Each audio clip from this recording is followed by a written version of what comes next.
จะมาเทรด BX Trade และก็มานำใช้เทคนิคเปรียบเทียบกับ Trading View เด้อทุกคนเด้อเนาะเดี๋ยวมาเบิ่งเนาะในการนำใช้ของข้อยเนาะว่ามันจะมีอัตราการชนะเท่าใดเนาะในการใช้ Trading View นี่เด้อทุกคนเด้อเนาะการนำใช้นี่ก็ง่ายๆทุกคนเด้อเนาะเพียงแต่ว่าเห็นบ่เบิ่งนี้จะเป็น Trading View เด้อเบิ่งนี้จะเป็น BX Trade เด้อทุกคนเด้อแล้วเฮาเลือกกับ BTC คือกันได้ทุกคนเด้อเนาะ BTC คือกันเด้อเนาะถ้าว่าเบิ่ง Trading View นี่เนาะ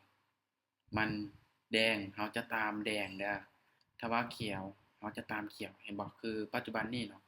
Trading View เนาะปัจจุบันนี้ Trading View เป็นสีเขียวเนาะBX ก็ขึ้นเขียวเนาะโอเค BX ก็ขึ้นเขียวออเดอร์นี้ก็จะไปอยู่ที่40เหรียญออเดอร์นี้จะตามซื้อขึ้นไปเด้อทุกคนเด้อตามซื้อเลยเนาะเพราะว่า Trading View นี่เนาะทุกคนเด้อเห็นบ่ Trading View เป็นสีเห็นบ่ฝั่งนี้เด้อเห็นบ่นี่ขึ้นแล้วทุกคนเห็นบ่ Trading View ขึ้นสีเขียวหรือว่าแท่งเทียนสีเขียวเนาะฉะนั้นเบื้อง BX Trade ก็คือกันเด้อเฮาจะตามซื้อขึ้นไปเด้อทุกคนเด้อก็จะออกประมาณอยู่2ออเดอร์เด้อ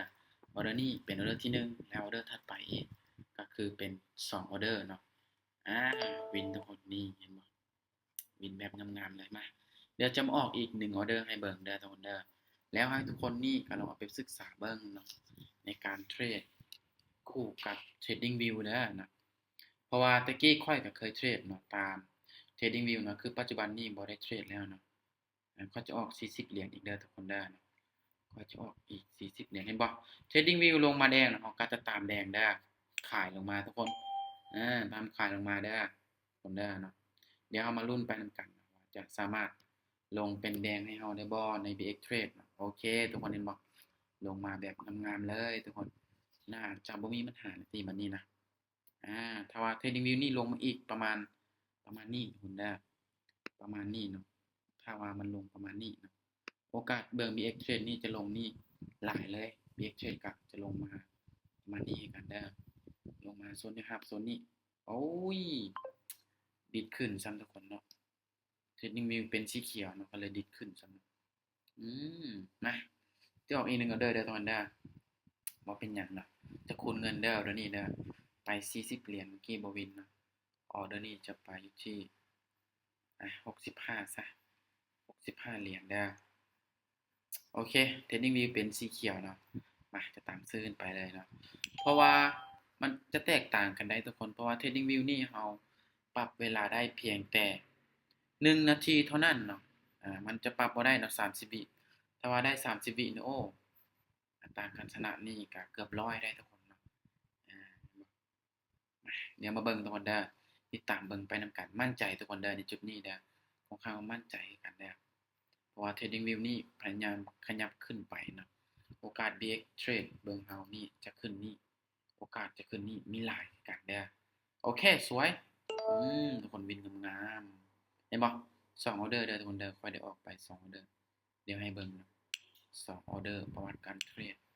นี่เนาะแม่นบ่2ออเดอร์3ออเดอร์เนาะ40แล้วก็40เองเนาะพลาดออเดอร์นี้เนาะแล้วก็ซื้อออเดอร์นี้เนาะเดี๋ยวให้เบิ่งกำไรเด้อรวมๆเท่าใดกำไรมื้อนี้ทุกคนเนาะ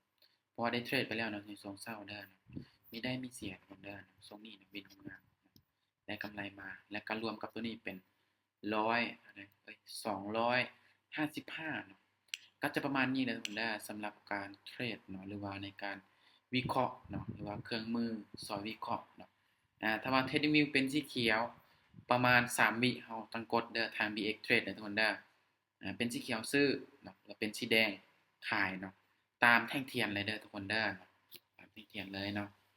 แล้วก็หาจังหวะกดเข้าออเดอร์ไปนำเพราะตลาดขี้ร้ายเฮาก็บ่เทรดเนาะตลาดงามเราจังเทรด Trading View มันก็มีแท่งน้อยกันได้มีจงไส้กันได้ทุกคนเด้อเนาะก็จะประมาณนี้คือกันนะทุกคนเด้อสำหรับคลิปวิดีโอนี้เนาะให้ทุกคนนี่ลองไปศึกษาเบิ่งเนาะสำหรับการเทรดตาม Trading View เด้อเนาะสำหรับคลิปวิดีโอนี้ก็บ่ได้เป็นการชักชวนไผเข้ามาลงทุนได้ทุกคนเด้อเนาะไปที่ว่ามักฮักเนาะทางด้านการเทรดเนาะก็ทักมาค่อยได้เนาะเดี๋ยวค่อยจะสอนให้เกี่ยวกับเทคนิคนี้นะทุกคนเด้อเนาะ